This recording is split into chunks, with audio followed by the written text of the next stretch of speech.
Hello and welcome to Qsports. I am Mamudu Gajaga. Thank you for joining us. Coming up tonight, we have former Gambia international Idrissa Sonko joining us on the line from Greece. He has recently signed a contract with a top Greece Superliga club, and that is Panathinaikos. And Idrissa Sonko is someone who has played for the Gambian national team for close to 2 decades. And even when he retired, he went into coaching, and in that coaching, he was at Al Tawun Football Club in Dubai and recently signed this 1-year contract with Panathinaikos in Greece. Idrissa Sonko, welcome to the program. Thank you, Mohammed, for having me on this program. You've signed this contract with this Greek Superliga side. Tell us about what the contract detail entails.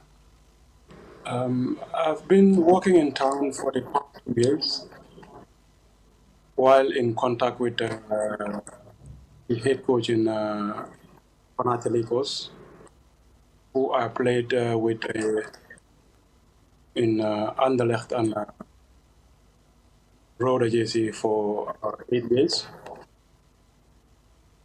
So that's when he proposed me to come and work with him. And I said, okay, fine. Then an offer was sent to me, and then I chose to come and work with him. Tell us the difference. You were in Dubai, the United Arab Emirates to be precise, and you were coaching there. And now you've switched from Asia, now back to Europe again. Of course, you used to play football in Europe, but now coaching in Europe, even though you're an assistant to the head coach. Actually, in Dubai was a form of gathering experience for me. Try to work in grassroots and pave my way up to the first team. So all that period I've been trying to educate myself, because as a young coach, I think it's very necessary for you to start your journey at the grassroots level, where you will encounter a lot of things to work out.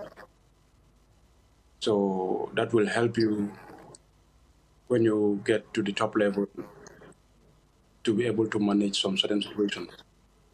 Well, this new move for you, is it a massive jump? Because normally when you started at the grassroots level, others would still be at the grassroots and gradually move. But going into now, let's say, a Superliga club, a team that competes in the top tier of Greek football, is it a massive jump for you? I guess so. It's a big jump for me. So that's why it was necessary to come in as an assistant and observe, conduct sessions, and try to gather some experience, get yourself ready, just in case if the opportunity comes to take over as a head coach. Okay, you've played football in Europe, in countries like the Netherlands, in countries like England, and even in Greece previously. Tell us about how your experience as a footballer, I know it's completely different from coaching. How is it going to help in your this first top position in coaching? Yeah, even though it's different, but it's really necessary to play football, as you can see some certain situations from far coming as an ex-footballer, which you encountered before. Yeah, so that will help you to know how to solve some solutions, solve some problems actually. How is it going to, or how, let me put it this way, how are you going to deal with the challenges of coaching at the top level. I'm sure it must be demanding.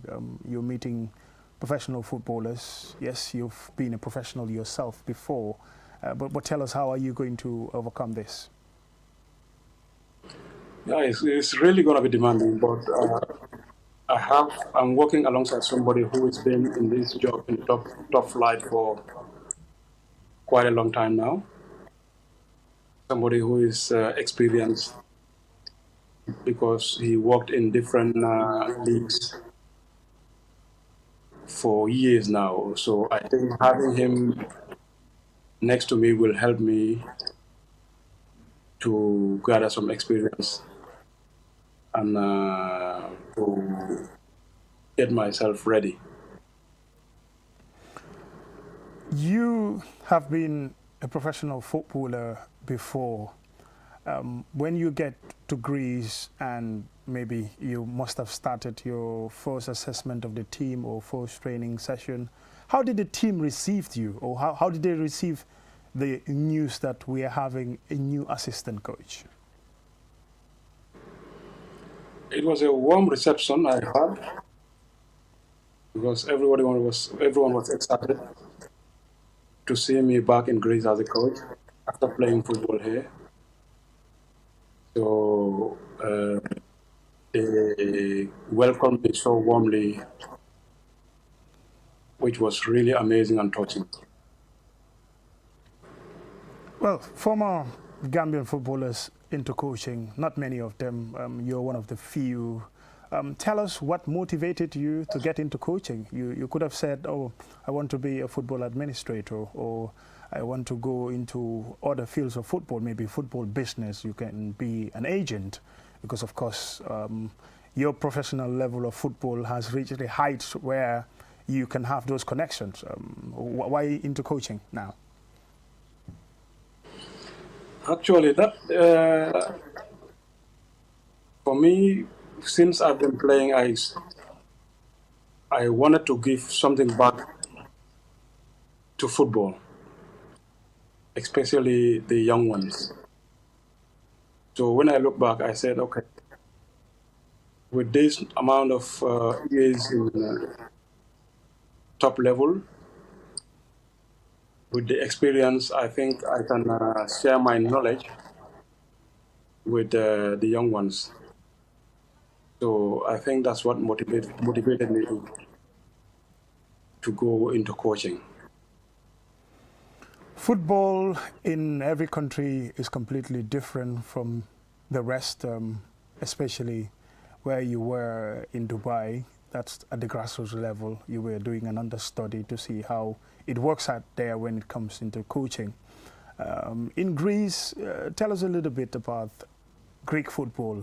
How does it look like compared to other parts of the world, let's say Africa and in other parts of Europe? Let's say, for instance, Holland and England. Basically, there is no massive difference because, as we know, Greeks, they have a lot of talents as well. Not forgetting the Euro they won about a decade ago. It might be different from Asia, where football is more of a passion than a job. So that's the only difference with Greece. But Greek people, they are very competitive. They are hardworking, and they are hungry. Your role as the team assistant coach, how do you figure it out? You would always come second to the coach when he puts his fixture or he puts out his plan. You give him your opinion. Is it all about that, or you have, in fact, some more to add to the team? Yeah, it depends in certain situations where the head coach might ask you or seek your opinion or ask your what you think about what he wants to do. So I think that's where you will have to give him your honest opinion about what you think. Yeah, so, but there are some situations where you work things together. The team that you are going to be an assistant coach of, Panathinaikos Lycos, is in the top tier of Greek football. Currently, what stage is at the team in terms of competitiveness, and where would you, as an assistant coach, would help to get the team to higher heights? Basically, we are at the preseason level now. So we are working hard with the players, try to give them the maximum fitness to be able to compete. And I think for me, my role is going to be to motivate them, load them physically, mentally, and try to get the best out of them. Well, it is Uncle, not trying to be negative here, but as a player, if you have not experienced it, you must have seen your fellow players in Europe experiencing it. That is racism. It has been in the game for the longest of time. Even though with modern football, many thought that racism would be over in the game of football. It happens to footballers, it happens to coaches, it happens to, especially when you are in an environment that you are completely different from everyone else.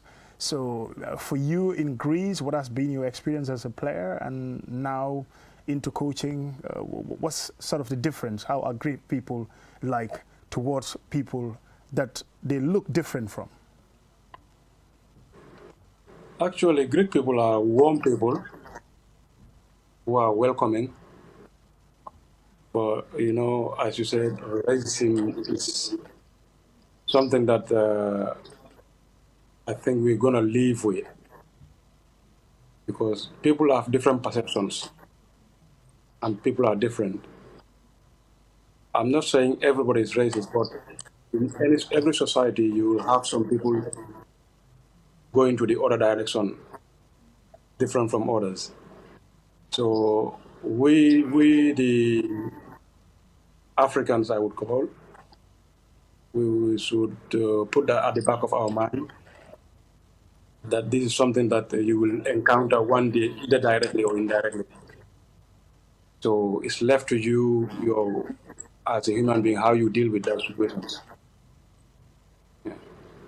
Now you're in Greece, and so you have lots of ambitions when it comes to coaching. You want to be one of the top coaches in the world, if not even the best. From Greece, is there going to be a stepping stone for you if you have the opportunity in future even to coach in Africa? Let's say in Gambia precisely, would you grab that opportunity? Anyway, I'm on a journey and I have big ambitions. And coaching at international level is the last level. So those are opportunities that you cannot give your back to, especially your nation. So once that opportunity comes, I will really, really, really, really consider it.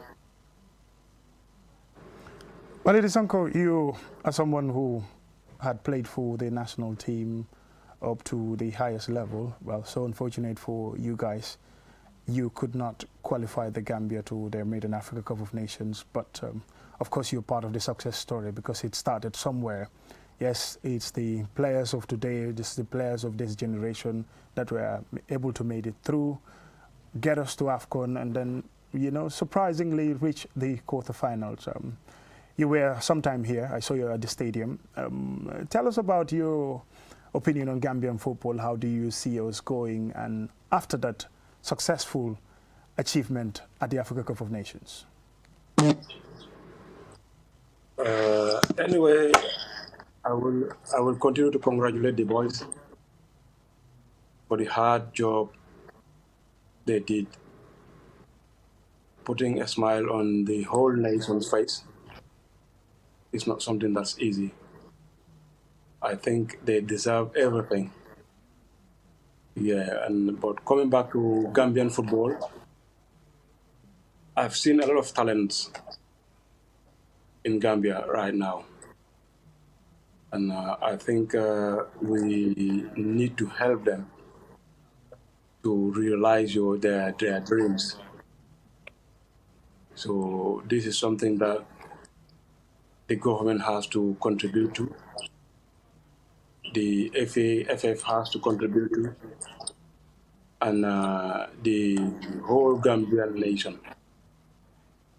Because it's important to keep the young ones from the streets and make them get into sports or other things that might benefit them in their life. As a former footballer, I've seen some of your colleagues who return to Gambia, some try to establish in a few things, maybe football academies or supporting football somehow. In your own case, since you retire, what has been your connection with Gambia and how have you helped to give back? Anyway, I'm in connection with some people there. We're trying to arrange some things, but I promise in the near future, not long, not long, is not going to be long. So they will see what our plans are towards giving something back to Gambian football. Good.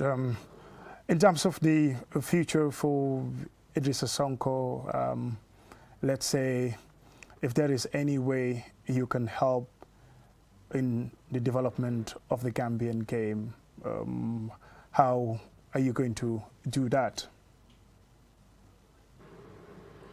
Probably develop some playing surfaces and trying to link players from Gambia out to Europe, because every player in that league wants to play in Europe. So I think those are the things we need to help them to go and play outside and make a career for themselves as well. And finally, Idrissa, if there is any advice that you want to give to young Gambian footballers who wants to become professional footballers, what advice are you going to give them? It's just to be patient, be devoted, be hardworking, because football is it's not easy. It entails a lot of sacrifices. And I will advise them not to be in a haste as well. Let them know the kind of agents to deal with. Because I've seen many Gambian footballers in Dubai just recently being conned with by so-called agents. They brought them there and led them there. A lot of them are there suffering. So those are things I'm going to advise them just to take their time and try to link up with the right people who can bring them to the right places without any problems. Well, some of these players that you're talking about being in Dubai and let's say other parts of the world because of they've not dealt with the right agent. Have you seen some of them? What are their conditions? What are they going through? Are they going through paper issues? Are they going through problems of housing and things like that? All sort of problems they are encountering. I saw some of them. Some of them called me, and I tried to do my best for them. And eventually, some of them had to go back to Gambia. Even to go out of that country was a struggle for them, which is so sad. So that's gonna be my advice to them. Let them take their time and know the kind of people to deal with. Well, so some of them you could understand. For them, their dream is to play professional football. They're ambitious, and you have Gambians who would grab the first opportunity of traveling, and sometimes it's not all traveling that's where you can get success or you can earn a very good living. Sometimes when you travel and not through the right way or not dealing with the right people, you end up paying a price for it. That's right. That's why I'm calling on the government and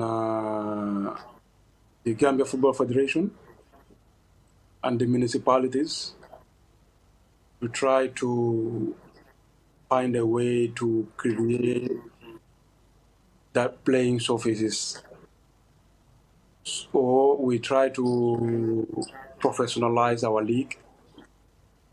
These are all options we can do. I know it's not easy. It's very hard to do all those things. But when we look out to at our surroundings, the neighboring countries, they are doing it now. So I think it's about high time for Gambia also to head down to that direction. Well, it is Uncle, I said finally, but excuse me, this time it's going to be finally. Many footballers get into the game with 100% hope in football. Football is their plan A, football is their plan B, football is their plan C. How about football and skill, or football and education? Because most of you've considered life after football. That's the reason why you are at this position. Mamadou, football doesn't work for everybody. You might be talented, you might have the skills, but you might not be lucky. So I will advise the young ones to have a plan B, which is education. Education plays a big role in even playing football. And there is going to be life after football. So I will advise them not football to be their plan A and B, just in case it doesn't work out for them. Then you're going to be stranded and not have anything to do. Well, it is Uncle, former Gambian international player, now into coaching, assistant coach of Greek side Panathinaikos. Thank you very much for your time. It's a pleasure talking to you on Qsports. Thank you, Mamadou. All the best. That's former Gambia international footballer Idrissa Sonko there. We have an exclusive on Qsports to talk about his new journey, that is to be the assistant coach of Greek side Panathinaikos, and we will give you updates as to his success story in the future.